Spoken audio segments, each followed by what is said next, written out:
Aku mau supaya kamu mengetahui, saudara-saudara, bahwa nenek moyang kita semua berada di bawah perlindungan awan, dan bahwa mereka semua telah melintasi laut.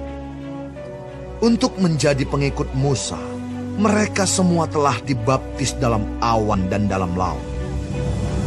Mereka semua makan makanan rohani yang sama, dan mereka semua minum minuman rohani yang sama. Sebab mereka minum dari batu karang rohani yang mengikuti mereka, dan batu karang itu ialah Kristus. Tetapi sungguh pun demikian, Allah tidak berkenan kepada bagian yang terbesar dari mereka, karena mereka ditewaskan di padang gurun. Semuanya ini telah terjadi sebagai contoh bagi kita, untuk memperingatkan kita, supaya jangan kita menginginkan hal-hal yang jahat seperti yang telah mereka perbuat. Dan supaya jangan kita menjadi penyembah-penyembah berhala, sama seperti beberapa orang dari mereka. Seperti ada tertulis, maka duduklah bangsa itu untuk makan dan minum. Kemudian bangunlah mereka dan bersukaria. Janganlah kita melakukan percabulan, seperti yang dilakukan oleh beberapa orang dari mereka, sehingga pada satu hari telah tewas 23.000 orang. Dan janganlah kita mencobai Tuhan, seperti yang dilakukan oleh beberapa orang dari mereka, sehingga mereka mati di pagut ular. Dan janganlah bersungut-sungut, seperti yang dilakukan oleh beberapa orang dari mereka, sehingga mereka dibinasakan oleh malaikat maut. Semuanya ini telah menimpa mereka sebagai contoh, dan dituliskan untuk menjadi peringatan bagi kita yang hidup pada waktu di mana zaman akhir telah tiba. Sebab itu siapa yang menyangka bahwa ia teguh berdiri, hati-hatilah supaya ia jangan jatuh. Pencobaan-pencobaan yang kamu alami ialah pencobaan-pencobaan biasa yang tidak melebihi kekuatan manusia. Sebab Allah setia, dan karena itu Ia tidak akan membiarkan kamu dicobai melampaui kekuatanmu. Pada waktu kamu dicobai, Ia akan memberikan kepadamu jalan keluar, sehingga kamu dapat menanggungnya. Karena itu, saudara-saudaraku yang kekasih, jauhilah penyembahan berhala. Aku berbicara kepadamu sebagai orang-orang yang bijaksana.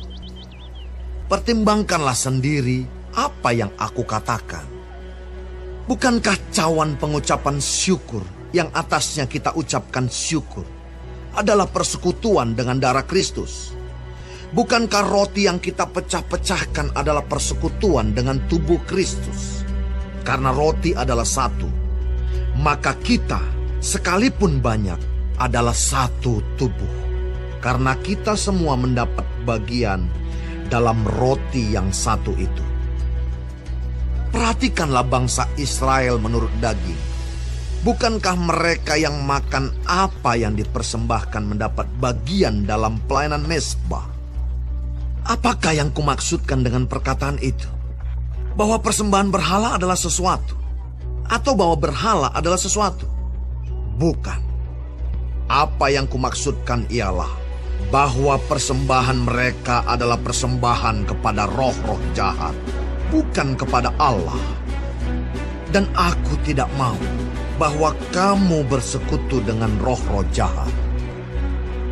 Kamu tidak dapat minum dari cawan Tuhan dan juga dari cawan roh-roh jahat.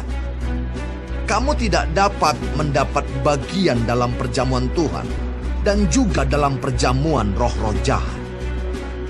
Atau maukah kita membangkitkan cemburu Tuhan? Apakah kita lebih kuat daripada Dia? Segala sesuatu diperbolehkan, benar, tetapi bukan segala sesuatu berguna. Jangan seorang pun yang mencari keuntungannya sendiri, tetapi hendaklah tiap-tiap orang mencari keuntungan orang lain. Kamu boleh makan segala sesuatu yang dijual di pasar daging, tanpa mengadakan pemeriksaan karena keberatan-keberatan hati nurani. Karena bumi serta segala isinya adalah milik Tuhan. Kalau kamu diundang makan oleh seorang yang tidak percaya, dan undangan itu kamu terima, makanlah apa saja yang dihidangkan kepadamu, tanpa mengadakan pemeriksaan karena keberatan-keberatan hati nurani.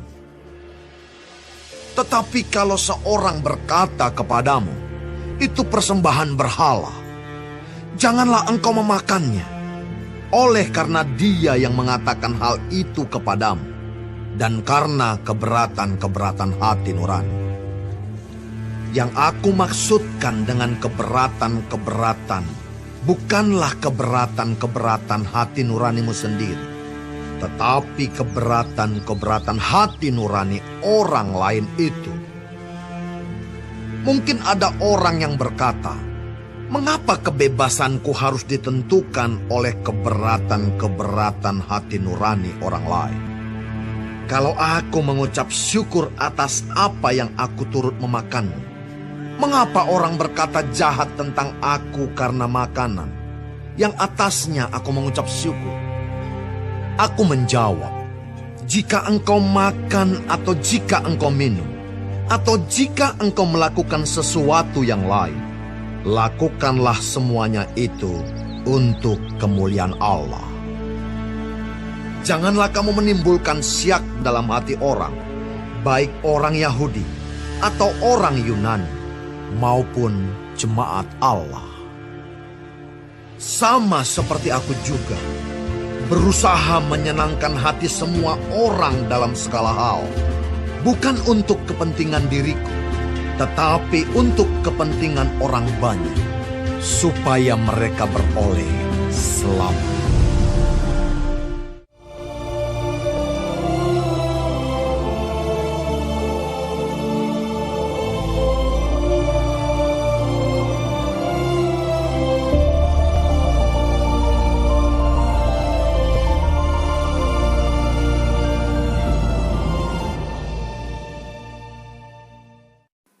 Shalom semua jemaat Tuhan. Sekarang kita sudah memasuki kitab 1 Korintus 10. Tuhan Yesus memberkati. Peringatan sangat diperlukan oleh manusia sebagai alarm yang memberi peringatan supaya manusia berjaga-jaga dan selalu hidup bersama dengan Tuhan. Paulus memberi peringatan kepada jemaat di Korintus dengan menjadikan nenek moyang mereka sebagai contoh nyata. Peringatan itu adalah orang percaya pun menemukan pencobaan dari masyarakat sekitarnya, seperti yang dialami oleh bangsa Israel, yaitu seperti penyembahan berhala, percabulan, mencobai Tuhan, dan bersungut-sungut. Peristiwa ini bisa saja akan dialami oleh jemaat di Korintus. Peristiwa ini jugalah menjadi peringatan bagi kita orang percaya saat ini. Kegagalan orang percaya masa lalu di dalam mempertahankan kesetiaannya kepada Tuhan akan selalu ada. Paulus mengingatkan kita, gereja Tuhan masa kini, agar tetap teguh berdiri dalam mempertahankan iman dan kesetiaan kita kepada Kristus. Pencobaan akan selalu ada. Jangan memutuskan untuk menghindari pencobaan itu. Tetapi lihatlah bahwa pencobaan yang Tuhan izinkan terjadi dan kita alami tidaklah melebihi kekuatan yang Tuhan anugerahkan dalam hidup kita. Dikatakan di dalam ayat 13, pencobaan-pencobaan yang kamu alami ialah pencobaan-pencobaan biasa yang tidak melebihi kekuatan manusia. Sebab Allah setia dan karena itu Ia tidak akan membiarkan kamu dicobai melampaui kekuatanmu. Pada waktu kamu dicobai, Ia akan memberikan kepadamu jalan keluar sehingga kamu dapat menanggungnya. Oleh karena itu, jauhilah penyembahan berhala. Bila makanan yang sudah benar-benar digunakan sebagai alat untuk penyembahan berhala, Paulus melarang keras untuk tidak menikmatinya, karena sama saja kita mengakui keberadaan roh jahat di balik penyembahan berhala tersebut. Tetapi jikalau tidak berkaitan dengan penyembahan berhala, maka dapat dimakan. Prinsipnya yang pertama, selalu menguji hati nurani agar tidak menjadi batu sandungan atau menimbulkan syak di hati orang. Yang kedua, mengucap syukur kepada Tuhan. Yang ketiga, semuanya dipergunakan untuk kemuliaan Tuhan.